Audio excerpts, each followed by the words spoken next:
सांस्कृतिक विविधता को यानी संस्कृति विविधता विभिन्न प्रकार की संस्कृति और तभी कहा जाता है कि भारत की अनेकता में एकता है। इन सबको चुनौती कौन देगा? कल हमारी चर्चा चली थी भाषावाद, दूसरी जातिवाद, संप्रदायवाद। जातिवाद भी हो सकता है, कोई नंबर ले सकते हैं। 3 पे जातिवाद और 4 पे क्षेत्रवाद।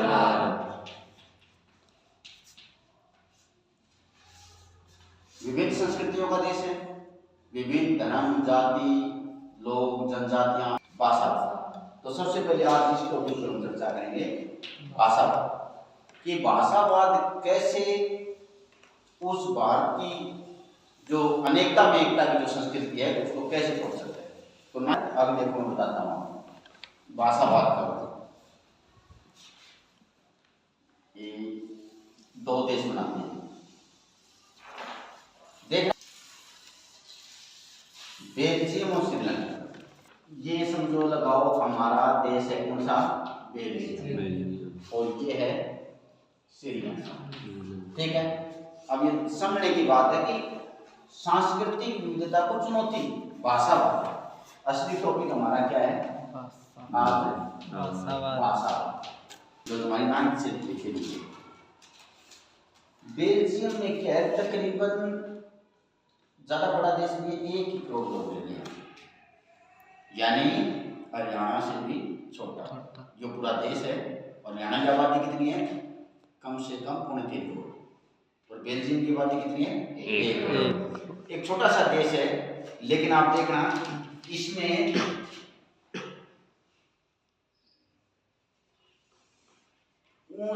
यानी 59% लोग कौन सी भाषा बोलते हैं? डच। और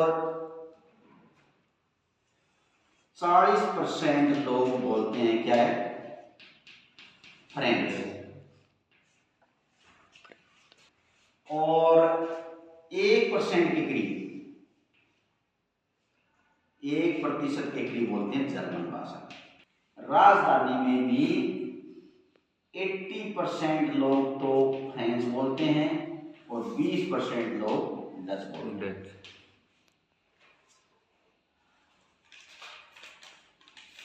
अब क्या हुआ?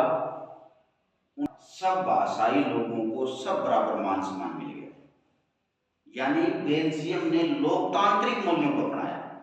लोकतांत्रिक मूल्यों का मतलब है चाहे कौन सी आप भाषा बोल रहे हो, कौन सा ही आपका धर्म हो, जाति हो, सबको मान सम्मान रखना है और खुशहाल देश बन गया। श्रीलंका में क्या है, इसकी आबादी करीबन 2 करोड़ है। इसकी आबादी कितनी है? 2 करोड़। 2 करोड़ है। अब श्रीलंका हमारा पड़ोसी देश है, इसका के लिए भी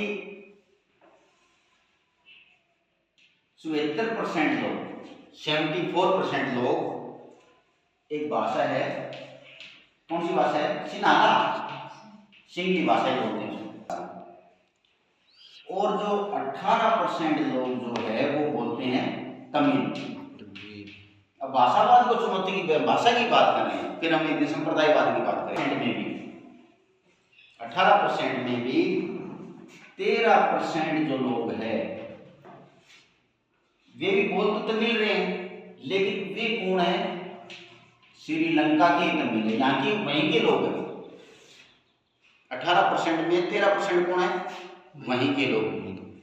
और उसमें जो 5% जो लोग हैं, 5% जो लोग हैं वो भारतीय है, लेकिन भाषा कौन सी बोलते हैं? वो भारतीय भी तमिल। खेल समझ में आ रहा है? भाषावाद पढ़ रहे हैं, यानी 74% श्रीलंका में 2 करोड़ लोग हैं, उसमें 74% सिन्हाला सिंगली भाषा का प्रयोग करते हैं और 18% तमिल। और उस 18% में 13% तो वे लोग हैं जो वहीं के हैं और 5% भारतीय। 7% इसी देश में, 7% इस देश में क्रिश्चियन लोग। अब क्या खेल हो यहाँ का, इस देश दोनों देश दोनों बराबर है। यहाँ भी 2-3 प्रकार की भाषाएं हैं, श्रीलंका में 2-3 प्रकार की भाषाएं हैं।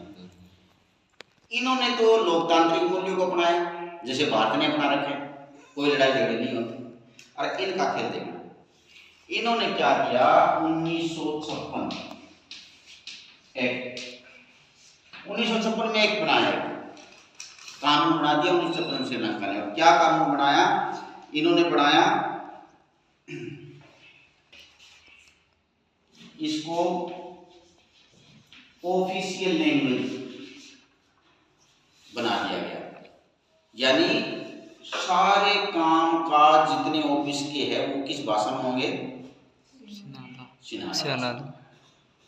कब से शुरू किया उन्होंने, 1956 में ये एक्ट बना दिया कि इस भाषा में सारे काम काज होंगे। जैसे आपने 22 भाषाओं को दर्जा प्राप्त है ना, सिंगली भाषा में आप सारे काम काज करो, ये हुई। और यहां तक कि स्कूल, यूनिवर्सिटी, मेडिकल कॉलेज सब में जो नियुक्ति अपॉइंटमेंट होती थी नौकरियों की, उनको तवज्जो दी जाने लगी जो सिंगली भाषा जानते हैं। नौकरियों किस भाषा को तवज्जो दी, इस भाषा को तवज्जो। क्या होना था बताओ, क्या होना था, ये जो 18% तमिल, ये कहने का मतलब सीधी भाषा में अमीर बने या गरीब बन गए, बताओ। सारे तो स्कूल, यूनिवर्सिटी, मेडिकल जितना सिस्टम था देश में, तो वो जो किन लोगों को मिली, सिन्हाला भाषा बोलने वालों को। पिछड़ कौन गए फिर, तमिल। तो इन्होंने अपनी एक क्या बना ली, तमिल लोगों ने जो 18% जो कुछ बात ये भी थे, 13% ये भी थे, इन्होंने बना ली पार्टी। और पार्टी बना के इनका युद्ध छिड़ गया, गिरे युद्ध बोलते हैं। युद्ध छिड़ जाए किसी दूसरे देश के साथ, वो दूसरे देश के साथ घर में ही युद्ध छिड़ जाए, और किसके आधार पे, भाषा के। और युद्ध आपको अब तस्वीर कर ली, किस आधार पे छिड़ा हुआ यहाँ पे है, उसमें तमिल भाषा को तवज्जो दो। और पार्टी ने ऐसी बना के गिरे युद्ध हुआ, हजारों लोग मारे गए, हजारों लोग सिर्फ इसी विद्रोह के कारण। ये श्रीलंका पड़ोसी देश है, आप भी और भी चैट जीपीटी भी देख सकते हैं। और वो युद्ध 2009 में बना, 9 में जाके फिर उन्हीं लोकतांत्रिक मूल्यों ने बनाया, बोलो इन्होंने।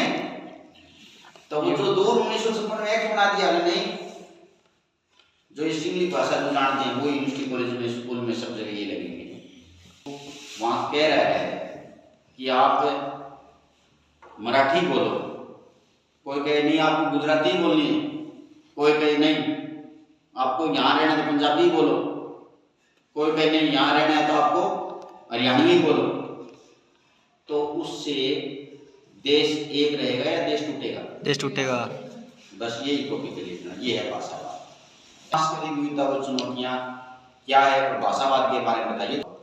बच्चे ने और ज्यादा ज्ञान देकर भाई, भाषावाद के चुनौती के रूप में हम 2 देश ले सकते हैं, बेल्जियम और श्रीलंका। बेल्जियम ने सब भाषाओं का मान सम्मान किया और गिरे युग से टल गया और एक अच्छा लोकतांत्रिक देश बना, जबकि श्रीलंका में हजारों लोग मारे गए क्योंकि उन्होंने एक भाषा को तवज्जो दी, अन्य भाषा के खिलाफ उन्होंने एक्ट बनाया और हजारों लोग मारे गए और युद्ध 2009 में हो शांत।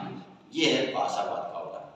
ताजा उदाहरण अभी मैंने आपको मराठी का बताया, आप और भी सर्च करेंगे कहीं कहीं अन्य भाषाओं के खिलाफ, ये भाषावाद। तो समझ में आया टॉपिक? Yes sir. चलो अब लेना ही।